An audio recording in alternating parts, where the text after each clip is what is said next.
룻기는 이게 왜 성경에 들어갔나 하는 느낌이 좀 들기도 해요. 왜냐하면 그렇게 중요한 것 같지 않아요. 뭐 시어머니와 며느리, 주로 시어머니에게 유리한 그런 말씀인 것 같아요. 그 룻이 그렇게 시어머니를 이렇게 봉양하는 헌신적인 모습을 보면 이게 왜 성경에 들어갔을까? 그렇게 볼 수 있지만요. 그러나 성경이 오묘한 것은 의미 없는 성경이 없습니다. 눈을 열어서 성경을 보면 그 속에 담겨 있는 그 기가 막힌 복음의 진리들, 그 오묘한 하나님의 그 역사를 이끌어가는 그의 섭리가 이게 그냥 혀를 내두를 정도로 어떻게 이렇게 하나님께서 하시나 하는 느낌이 실제로 듭니다. 그런데 제가 서두에 드렸던 말씀처럼 원래 제가 이제 룻기를 몇 번 읽을 때 원래 전하려고 했던 방향은 룻기니까 룻의 믿음을 중심으로 말씀을 전하려고 했어요. 그리고 오늘은 영상으로 지금 이제 그 강사 중에서 지금 타임이 유기성 목사님이 다시 복음 앞에 말씀 전하는 시간인데 그 영상을 실황으로 이렇게 예배를 드리려고도 했습니다. 근데 그 담당하는 분이 보안이기 때문에 안 됩니다. 그래서 제가 그래도 제가 틀 수는 있습니다. 근데 순종하는 마음으로 그분이 그쪽에 책임자니까 제가 알겠습니다. 그리고 이제 차 타고 오면서 급하게 원래 오후 시간이 박보현 목사님 이런 집회 강사신데 일단 이 예배 때문에 아쉬움을 뒤로하고 이제 오후 집회는 참여 못하고 쭉 오면서 주님, 제가 정리한 말씀은 있긴 있지만 정말 하나님께서 우리들에게 룻기를 통해서 오늘 주시고 싶은 그 마음은 무엇입니까? 이렇게 용서고속도를 타고 쭉 오는데 하나님이 말씀의 초점을 바꿔주시더라고요. 길지는 않습니다. 하지만 그 말씀을 다시 이곳에서 엎드려 정리할 때 누군가에게 하나님께서 제가 계획한 그 두 번의 모든 계획들, 룻 중심의 설교, 또 유목사님의 영상, 이거를 다 어그러뜨리시고 급하게 바꾼 그 말씀을 주님께서 정리시켜 주셨을 때 누군가 이 말씀이 필요하다는 생각이 들어요. 이 설교가 지금 두 번의 계획이 어그러지면서 다시 정리한 설교라는 인식을 가지시고, 만약에 이게 나에게 부딪히는 말씀이라면 그것은 하나님께서 바로 여러분에게 주시는 말씀이라고 붙잡으시면 좋겠습니다. 원래 룻 중심으로 하려고 했는데 주님께서 나오미 중심으로 보라는 마음을 주셨습니다.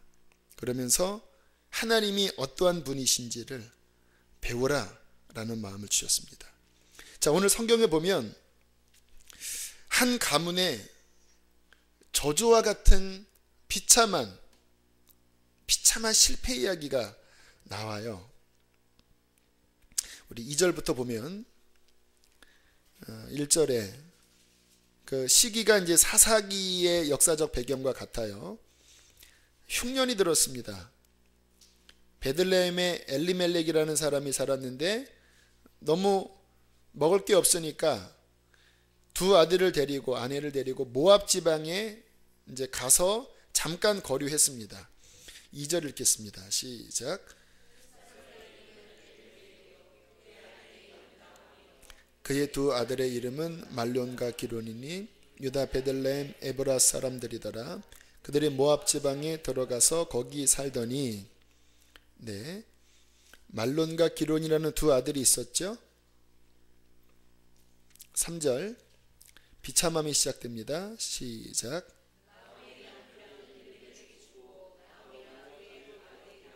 네, 뜬금없이 풍토병이었는지 그 남편이 돌아가셨습니다. 4절 읽겠습니다.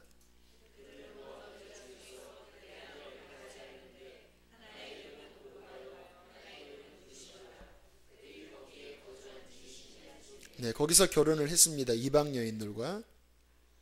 근데 아이가 없었어요. 10년이 지나도록. 웬일입니까? 두 아들인데 왜 아이가 없죠? 아이가 있어야 하는데. 5절 읽습니다. 시작.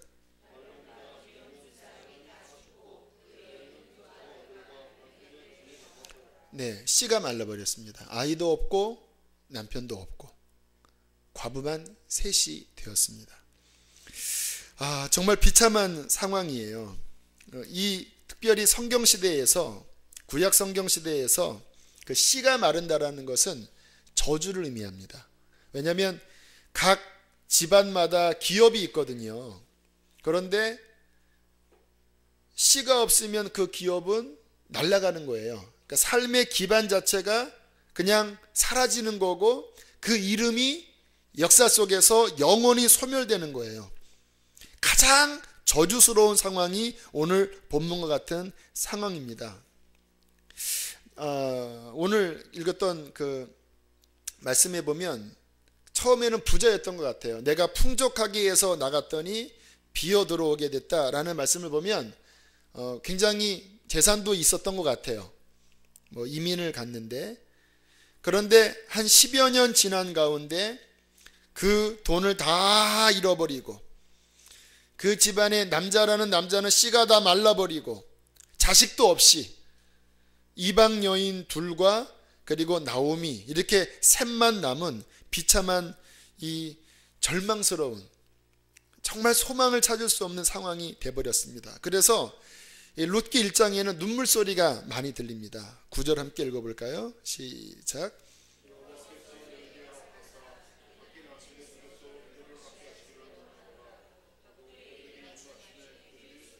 네, 막 속에 이 서러움과 한이 쌓여 있습니다. 그들이 입 맞추고 가라고 그랬거든요. 그랬더니 막 엉엉 울면서 같이 가자니 어떻게 소망이 없잖아요. 이 두 이방 여인들도 같이 가자니 이방 땅이고 또 시어머니를 돌려보내자니 또 정이 있고 너무 괴로운 상황입니다. 갈 수도 없고 안 갈 수도 없고 그러니까 소리를 높여 울다가 오르바라는 한 여인은 인사를 하고 가버렸고요. 우리 13절 14절 읽겠습니다. 시작.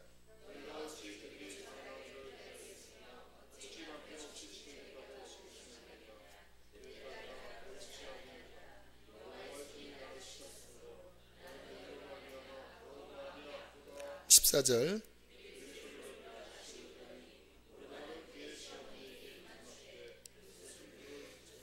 네, 여기서 갔군요. 오르바는 결국은 알겠습니다.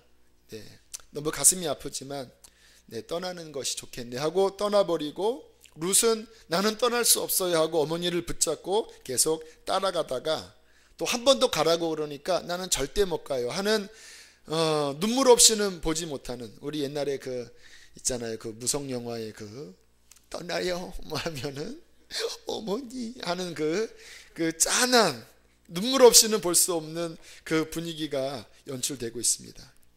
결국은 그렇게 다 망하고 한 여인은 가버리고 이제 나오미와 그 이방 여인 룻과 함께 고향으로 돌아왔을 때 한 10몇 년 만에 돌아오니까 동네 사람들이 이게 나오미냐 이게 나오미냐 하면서 흥분해서 그렇게 나오미를 맞이할 때에 나오미의 대답, 오늘 본문입니다. 20절. 나오미가 그들에게 이르되 나를 나오미나 부르지 말라. 이게 기쁨이라는 뜻인가 봐요. 나를 말하라 하라. 쓴, 비탄 그런 뜻이죠. 이는 전능자가 나를 심히 괴롭게 하셨습니다. 21절 다시 한번 읽어주실까요? 시작.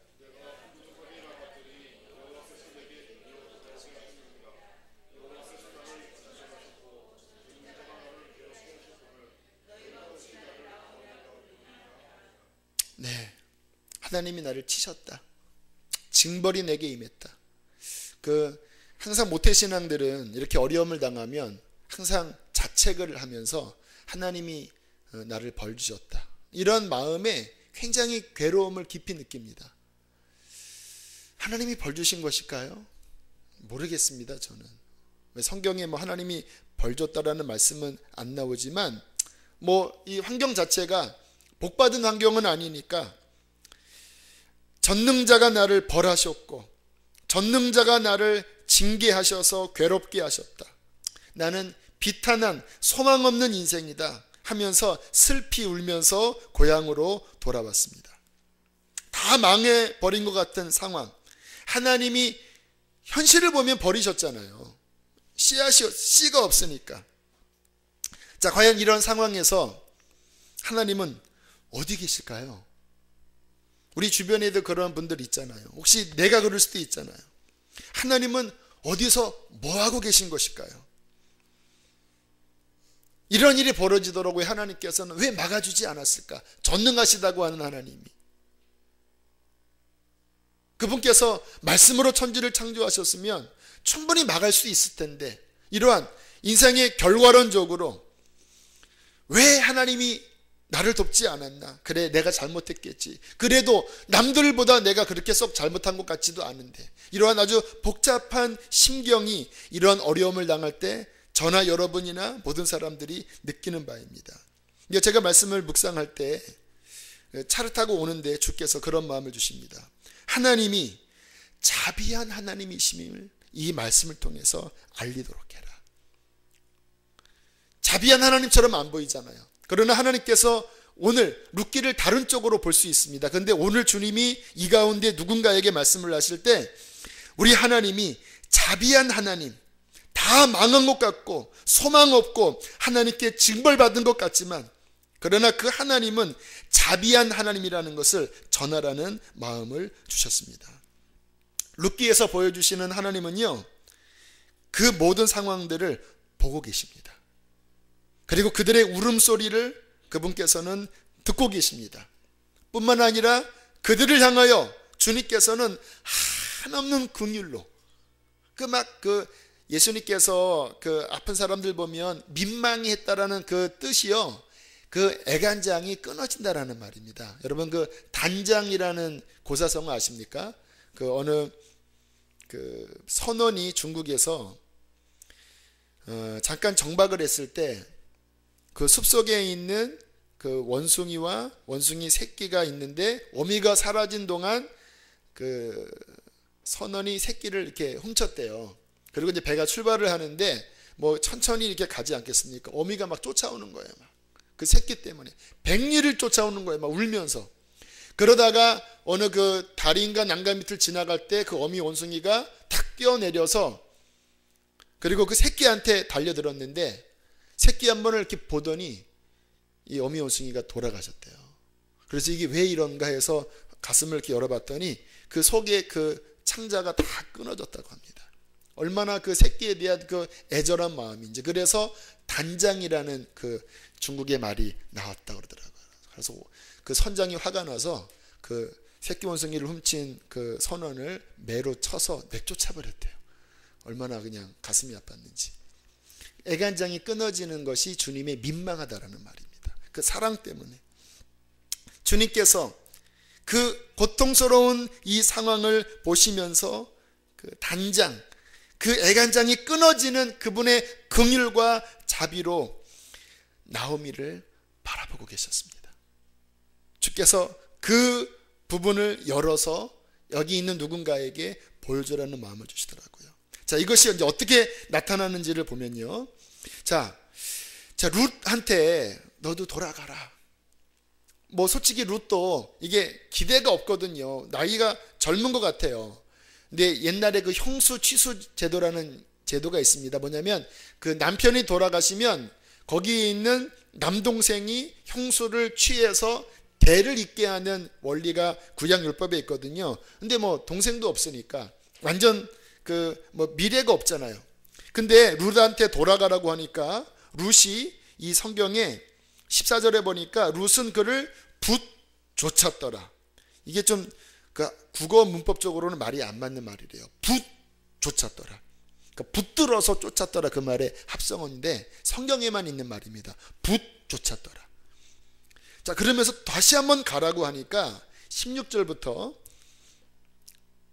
17절까지 이렇게 대답합니다. 함께 읽겠습니다. 시작.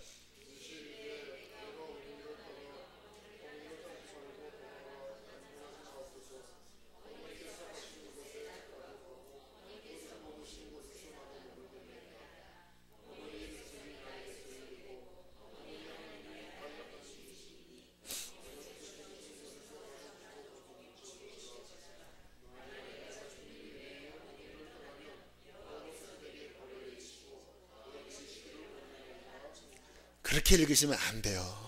이 분위기는 지금 그런 분위기가 아닙니다. 내가 어머니를 떠나며 어머니를 따르지 말고 돌아가라 강권하지 마옵소서. 어머니께서 가시는 곳에 나도 가고 어머니께서 머무시는 곳에 나도 머물겠나이다. 어머니의 백성이 나의 백성이 되고 어머니 하나님이 나의 하나님이 되시리니 어머님이 죽으시는 곳에서 나가도 저기 묻힐 것이라. 만일 내가 죽는 일 외에 어머니를 나를 떠나면 여호와께서 내게 벌을 내리시기를 원하고 더 내리시기를 원하나이다. 이렇게 말한 거예요. 성경을 제대로 읽어야지 느낌이 팍팍 삽니다. 그냥 막 이를 악물면서. 그랬더니 나오미가 그 중심에 굳은 결심을 보고 벙쪄갖고 그래 가자 하고 같이 간 거예요. 뭐 여러분처럼 말했으면요, 시어머니가 가래니까 그러면 알았어요 이렇게 했을 텐데, 이거는 완전 뭐 그냥 막 완전 막 어린 아기가 엄마 품에 떨어지면 그 죽겠다라고 하는 그 그냥 애걸복걸하면서 어머니 하나님 내 하나님인데 나를 떠나라 하면 난 여호와께 내가 저주받겠습니다. 막 대단한 각오예요. 누가 이 마음 주신지 아십니까? 룻 스스로의 마음이었을까요? 주께서 제게 마음을 주십니다. 하나님의 마음이 룻에게 부어졌는데 그 하나님의 마음은 나오미를 향한 긍휼이니라. 주께서 나오미를 회복하기를 원하셨습니다. 소망을 다 잃은 그 여인을 하나님께서 회복하기로 작정하셨습니다. 왜일까요? 나오미가 잘나서? 아닙니다. 그분의 긍휼 때문에. 그래서 하나님이 룻을 택하셔서 그 룻 중심 안에 어머니를 향한 그 딸보다도 더 진한, 어떻게 인간적으로는 어떻게 설명이 안 되는 그 마음을 하나님께서 부어주셨습니다. 이것이 하나님의 자비예요. 우리는 알지 못하는데 하나님께서 긍휼로 우리의 인생 가운데 행하고 계셔요. 여러분의 삶에 어려움도 있었지만 누군가는 도와줬잖아요. 왜 도와줬는지 아세요? 그분이 착해서요? 착할 수 있죠. 그러나 하나님이 그 마음을 그렇게 하지 않으면 그 마음도 주어질 수 없는 것입니다. 저는 이제 유년 시절이 썩 건강하지를 못했고 늘 그렇게 이제 좀 우울하고 늘 이렇게 이제 아버지랑은 일찍 떨어지고 그리고 어머니랑도 이제 많이 같이 있지 못하는 그런 뭐 5살 때부터 뭐 그런 쭉 시기를 보내면서 좀 이렇게 우울했던 것 같아요. 근데 언제 한번 가족 치유 마음 치유라고 하는 그 내적 치유 그 훈련 시간에 그 어릴 때 기억나는 그림을 한번 그려보라는 이야기를 해서 내 어릴 때 가장 떠오르는 그림이 뭘까 하고 이렇게 했더니 한 초등학교 2학년 장면이 생각나더라고요. 어두컴컴한 방에 이불이 있고 제가 누워 있는데 이렇게 슬픈 듯한 이렇게 얼굴로 이렇게 누워 있는 그림을 제가 그렸습니다. 딱 제 마음 안에 있는 그 어릴 때 그 그림 같은 모습이었습니다. 이렇게 우울하게 이렇게 눈물 흘리면서 이렇게 누워 있는데 거기까지만 알았어요. 근데 성령께서 그림 하나를 더 보여주시는 거예요. 예수님이 보이시는데 그 자리에 예수님이 저보다도 더 슬픈 얼굴로 저를 이렇게 보시면서 함께 아파하고 계시는 그림이 이렇게 떠오르더라고요. 그때 제가 교회도 안 다녔었는데 그 제 어두웠던 시절의 그림에 주님께서 그분을 그리게 하셨습니다. 그리고 제 마음에 위로가 됐어요. 이런 위로였습니다. 그때에도 나는 너와 함께 있었어. 너의 그 아픔을 내가 보고 있었고 내가 아파했다. 그 후 주님께서 이제 제 어릴 때 시간을 보내면서 베푸신 하나님의 그 은혜는요, 지금 돌이켜보면 진짜 은혜예요. 은혜는 뭐냐면 받을 자격이 없는 자에게 하나님의 긍휼 때문에 주시는 것이 은혜거든요. 저는 이상하게 그 다른 어떤 것보다도 제가 은혜에 관한 설교를 아마 설교 중에 자주 하는 편인데 왜 그러냐면 주님이 제 인생에 그렇게 은혜로 역사하셔서 그랬던 것 같아요. 하나님 없이 만약에 제가 이렇게 지내왔다면 저는 정말 이렇게 슬프게 컸을 것 같아요.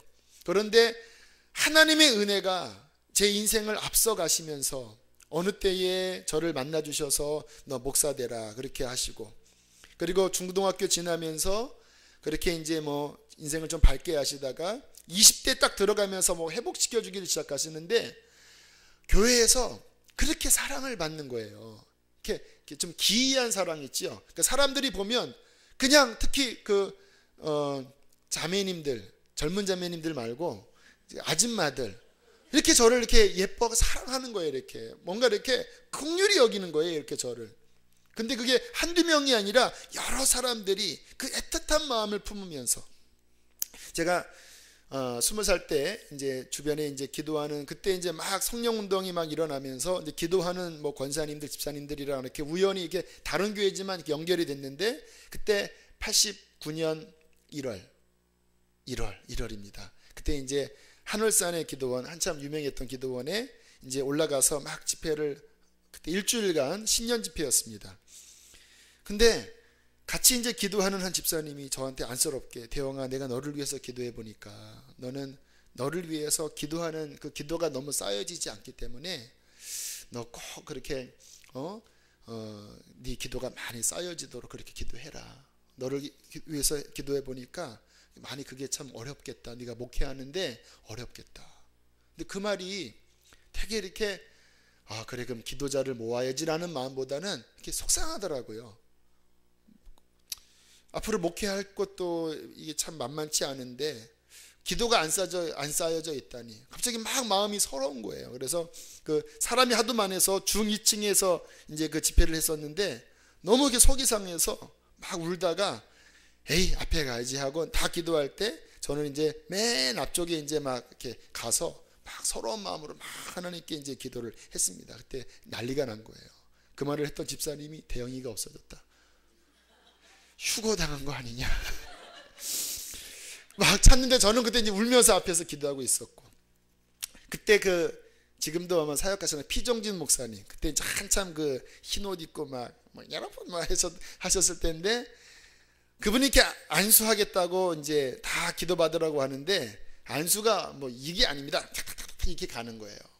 그분이 탁 잡고 지나가는 순간 진짜 여기서 번개 같은 불이 찌익 하고 들어오더니 얼마나 막 은혜를 주시는지 막 불을 받고, 그리고 막 마음이 막 다 회복돼서 그리고 다시 이제 그 어떤 우울했던 마음이 극복되고 다시 이제 2층으로 올라왔더니 휴거당한 줄 알았다, 막 미안하다 막. 근데 그 다음부터 그 중에서 한 권사님이 영적 어머니처럼 되셔서 지금은 71세인가 2세가 되셨는데 지금까지 그렇게 눈물로 기도하고 계세요.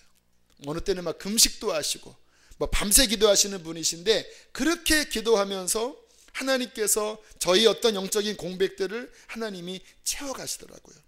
가족들을 구원해 가시고, 가정이 1년에 2번 다 모여서 예배를 드리게 하시고, 아름다운 가정을 이루면서 저는 아들을 셋 낳았잖아요. 둘을 낳는데 제 마음이 양이 안 차는 거예요. 우리 아내는 이제 그만 낳고 싶습니다 했을 때 저는 아니다, 성부 성자 성령 완전수는 3이다, 다시 기도해봐라. 나도 힘든 건 아는데 아무리 생각해봐도 하나님 예비하신 한 아이가 더 있는 것 같다. 그렇게 자꾸 이야기했더니 2년 만에 세뇌를 당해서 알았다고. 근데 둘 날 때까지 몰랐는데 마지막 셋 낳고 난 다음에 그 아이가 커갈 때 제 안에 치유가 일어나는 거예요. 제 어릴 때 상처가 뭐였냐면, 형님과 누님을 이제 아버지랑 살고 저는 이렇게 떨어지면서 그 형제와 이별하는, 방학 때 있다가 이별할 때 그렇게 제가 막 울었습니다. 그렇게 막 서러운 거예요. 그러다가 나중에는 시간이 지나면서 그게 이제 뭐 마음에 이제 그렇게 그냥 굳어져 버리고 했을 때 제 안에 아픔이었나 봐요. 근데 그 새 아이가 이렇게 노는 걸 보면 이상하게 그게 막 치유가 돼요. 막내가 막 나갔고, 막 큰 형이 막 그 둘째가 막 막내 따돌리면 막 내가 따돌림 받는 것 같고 하면서 그렇게 치유가 마음에 일어나더라고요. 그래서 하나님이 셋 낳게 하셨나. 그러면서 지금 이 자리에 있는 이 모습을 바라볼 때 내가 무엇이가. 근데 지난주에 말씀드렸잖아. 반장 한번 해보지 않고 교회 그 중고등부 회장 한번 해보지 않았던 제가 이렇게 하나님의 말씀을 대언하는 이 자리에 서 있는 걸 생각할 때 은혜로다.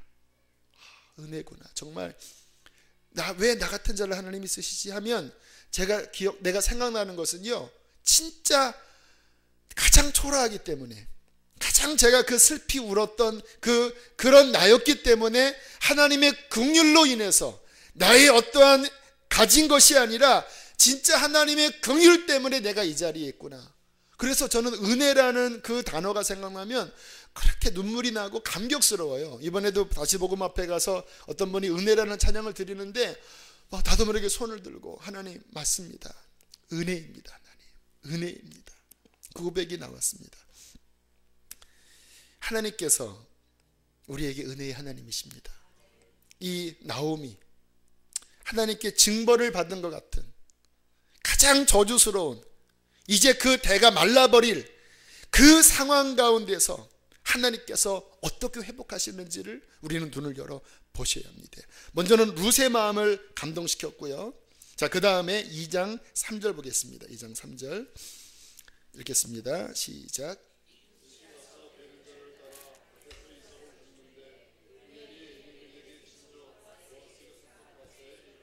네, 성경은 짓궂게 우연이라고 표현합니다. 우연이 아닙니다. 하나님의 섭리라고 합니다. 섭리. 예정과 섭리를 좀 달라요. 예정은 이제 아예 그냥 그렇게 정해진 거고, 구원받을 자, 멸망할 자 이렇게 이중 예정할 때 예정이고, 섭리는 우리의 삶에서 하나님께서 시시때때로 움직이시는 그분의 선하신 역사가 섭리인데, 자, 룻이 이제 시어머니를 봉양하기 위해서 감사하게 때마침 도착했던 그 시기가 첫 이삭 보리 뵐 때예요. 그러니까 이제 뭔가 이렇게 거둘 게 있는 거예요. 그리고 우연히 보리 이삭을 주우러 갔는데 누구에게로 갔습니까? 보아스가 누구의 친족이에요? 엘리멜렉이 누굽니까? 나오미의, 그렇죠, 나오미의 남편 룻의 시아버지잖아요. 자, 그런데 이 보아스가 기가 막힌 사람이에요.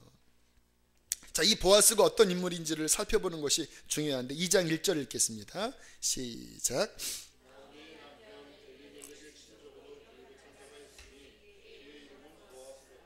자, 엘리멜렉의 친족인데 어떠한 자라고 그래요? 유력한 자가 무슨 뜻이냐면 부호라는 겁니다. 이 나오미의 가정의 그 빈곤함을 충분히 채워줄 수 있는 부호라는 거예요. 그런데 더 감사한 것은 이 보아스라는 사람의 성품이 굉장히 하나님의 마음을 갖고 있어요. 긍휼히 여깁니다. 이 룻이 예뻤는지 안 예뻤는지 모르겠어요. 그런데 그 보아스가 룻을 대할 때 보면 굉장히 너의 그 시어머니를 향한 그 마음이 너무 기특하다. 너 정말 기특하다. 너희 가정의 그 어려운 형편에 대해서 내가 불쌍히 여긴다. 다른 데 가지 말고 괜히 남자들이 해코지하니까 여기 보리 이삭 줍고 또 종들한테는 좀 이렇게 흘려라 이렇게 하고 막 되에 이어주고 하는 그 하나님의 긍휼한 성품을 가진 자비로운 은혜로운 자라는 거예요. 또 굉장히 믿음이 충만합니다. 그 곡식 뺄 때 딱 종들을 보니까 하나님께서 너희와 함께 하시기를 원한다. 그랬더니 또 뭐 종들이 하나님이 너희들에게 너희와 함께 하시기를 원한다. 그랬더니 종들이 하나님이 당신에게 복 주기를 원합니다. 굉장히 믿음의 말을 하는 신앙이 충만한 사람이었고요. 더 재미있는 사실이 있습니다, 여러분. 자, 이 보아스의 엄마가 누군지 아세요? 보아스의 엄마가 누굴까요? 여기서 성경이 재밌어요. 마태복음 1장으로 가보세요. 마태복음 1장 5절 읽겠습니다. 1장 5절 시작.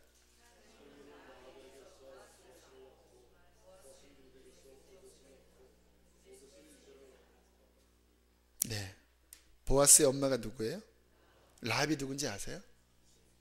네, 그 여리고성 망할 때 믿음을 가지고 있어서 히브리서 11장에도 나오는 그 믿음의 여인, 가나안, 원래 멸망당을 해야 될 그 원주민 그 여인, 그러나 하나님의 긍휼을 받아서 메시아의 족보에 들어갔던 그 여인, 그 여인이 보아스의 어머니였습니다. 아마 그래서 더 이 모압 여인 룻에 대한 그 열린 마음, 긍휼의 마음이 있을 수도 있습니다. 완전한 유태인이라면 이 모압 여인에 대하여 경계했을 텐데, 이 보아스는 기생 라합, 가나안 원주민, 이방 여인의 이렇게 후손이에요. 가장 중요한 것, 이 보아스는 어떠한 자격을 가지고 있었냐면 기업 물을 자라는 그 위치를 가진 사람이었습니다. 그 복음적인 해석에서는 그게 가장 중요합니다. 기업 물을 자가 뭔지 혹시 아세요? 레위기 25장 25절에 보면 율법에 그런 내용이 있습니다. 만약에 어떤 사람이 그 가나안에 자기 기업이 있는데 어떻게 망하고 어려워서 그 기업을 다 빼앗기게 됐다.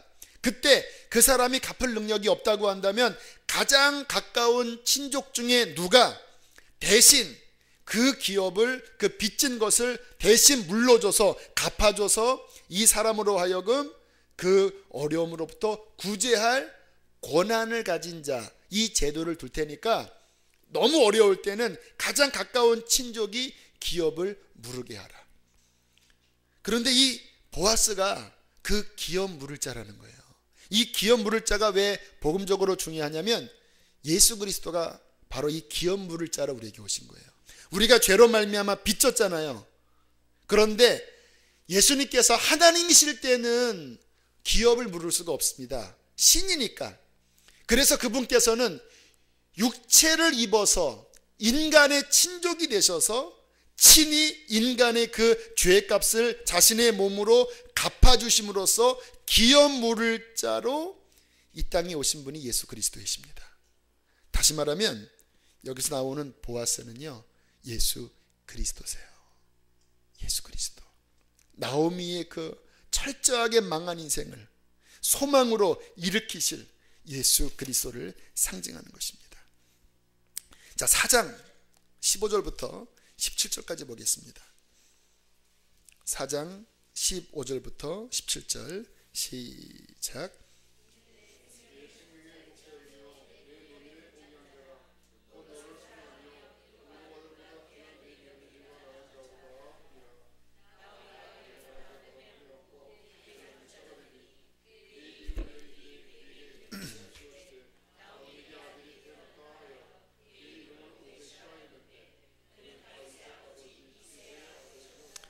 자, 나오미가 인생 말년에 웃습니다. 정말 사라처럼 웃었습니다. 다 끝난 줄 알았는데 어떻게 저렇게 귀하고 귀한 보아스, 나의 10아들보다도 더 귀하디 귀한 나의 자부 며느리 룻, 그 안에서 어떻게 다 끝날 줄 알았던 그 다 말라 비틀어진 그곳에서 아이가 나오는데 그 아이가 내 생명의 회복자요, 얼마나 귀한지, 이 아이가 나를 이제 봉양하고 내 가문을 살리는구나 하고 그 이름을 오벳이라 지었는데, 그 오벳이 이새를 낳고 이새가 다윗을 낳고 다윗이 솔로몬을 낳고 솔로몬이 르호보암을 낳고 르호보암이 낳고 나와서 누구에게까지 갑니까? 예수 그리스도에까지 가는 겁니다. 여러분, 이런 분이 우리 하나님이십니다. 어렵고 실패하고 다 망한 것 같지만 그러나 자비하신 하나님이 다 보고 계셨습니다. 눈물을 헤아리고 계셨습니다. 그리고 불쌍히 여기셨습니다. 그분께서 회복시켜 주시는 거예요. 과거처럼 아닙니다. 더 크고 귀하게. 누구를 통하여? 보아스인 예수 그리스도를 통하여. 저의 유년 시절 배경이 그랬지만 예수 그리스도, 나의 보아스이신 예수 그리스도가 내 인생을 붙잡으시자 저의 삶이 회복되더라고요. 지금보다 하나님은 내 미래가 더 충만함으로 회복되게 될 것을 믿습니다. 2년 전에도 저는 아, 이제 이렇게 끝나는 건가? 아, 이제 나는 뭐 어디 이제 목회도 못하나?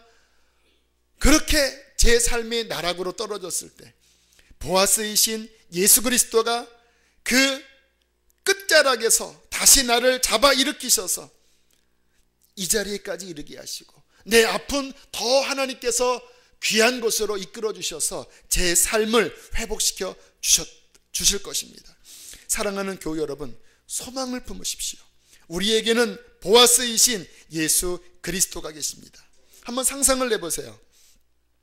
엘리멜렉이 죽지 않고 말론과 기론이 별탈 없이 그렇게 잘 지내서 애기 숨풍숨풍 낳고 그렇게 흘려버렸다면 이 나오미의 가정은 뭐 성경에도 기록되지 않았겠고 예수님의 족보에도 기록되지 않았겠고 그냥 뭐 괴롭지는 않았겠지만 영적으로 바라볼 때 그의 인생은 결코 복되다라고 말할 수 없었을 것입니다.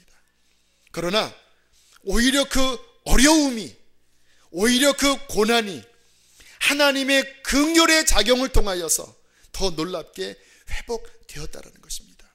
그리고 제가 가만히 보니까요, 다시 한번 마태복음 1장으로 가보세요.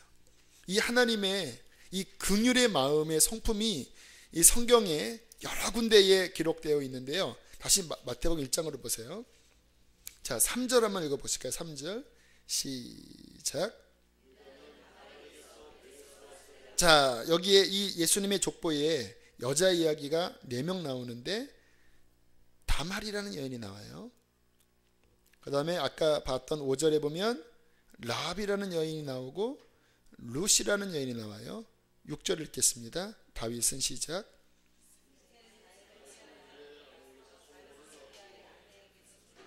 자, 가만히 보면 여기 나와 있는 여인들이 다 뭔가 문제가 있는 여인들이죠. 요 3절의 다말도 이방 여인입니다. 여기도 역시 형제가 다 죽어버려요.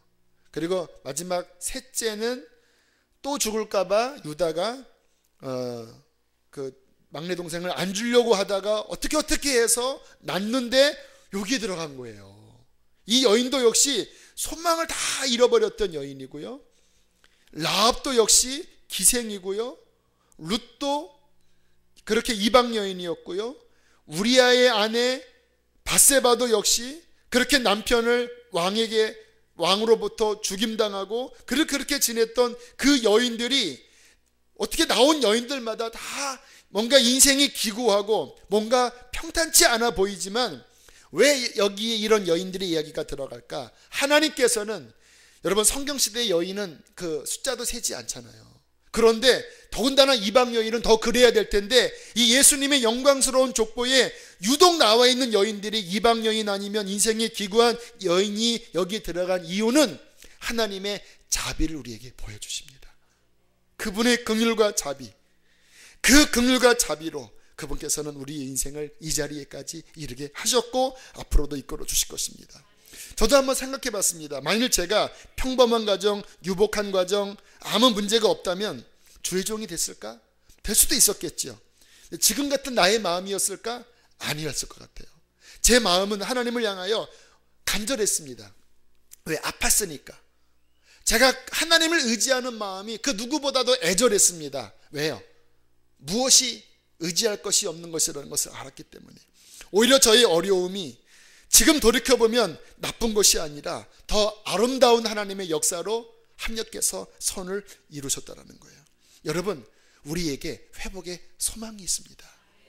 보아스가 있기 때문에, 예수 그리스도가 계시기 때문에 그분을 붙잡고 여러분 담대히 일어서는 저와 여러분 되시기를 주의 이름으로 축복합니다. 우리 찬양 한 장 하고 기도하겠습니다. 우리 은혜 찬양입니다. 왜 나만 겪는 고난이냐고.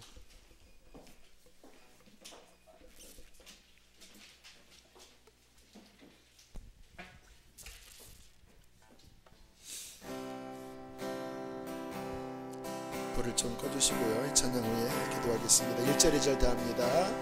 왜 나만 겪는 고난이냐고 불평하지 마세요. 고난 있는 주님이 주실 축복 미리 보면서 감사하세요. 너무 견디기 힘든 지금 이 순간에도 주님이 일하고 계시잖아요. 남들은 지쳐 앉아 있을지라도 당신만은 일어서세. 힘을 내세요. 힘을 내세요. 힘을 내세요. 힘을 내세요. 주님이 손잡고 계시잖아요. 주님이 나와 함께함을 믿는다면 어떤 역경도 이길 수 있잖아. 2절입니다. 왜 이런 슬픔 찾아왔는지 원망하지 마세요. 원망하지 마세요. 하나님이 합력하여 선을 이루실 것입니다. 당신이 이룬 것보다 주님께 받은 은혜 더욱 많음에 감사하세요. 너무 견디기 힘든 지금 이 순간에도 주님이 일하고 계시잖아요. 남들은 지쳐 앉아 있을지라도 당신만은 일어서세요. 힘을 내세요. 힘을 내세요. 힘을 내세요. 주님이 손잡고 계시잖아요. 주님이 나와 함께함을 믿는다면 어떤 고난도 우리 한 번 더 힘을 내세요. 힘을 내세요. 힘을 내세요. 힘을 내세요. 주님이 손잡고 계시잖아요. 주님이 나와 함께하는 우리에게 보아스가 있습니다. 어떤 고난도 이길 수 주님이 나와 함께함을 믿는다면 주님이 나와 함께함을 어떤 역경도 이길 수 있잖아요. 우리 주여 세 번 부르고 하나님 나에게는 소망이 있습니다. 왜냐하면 나의 보아스이신 예수 그리스도가 나와 함께 하시기 때문입니다. 내가 모든 가는 길을 주님께 의탁하오니 하나님 합력하여 선을 이루게 하여 주시옵소서. 주님만을 바라보게 하여 주시옵소서. 주여 세 번 부르고 기도하겠습니다. 주여 주여 주여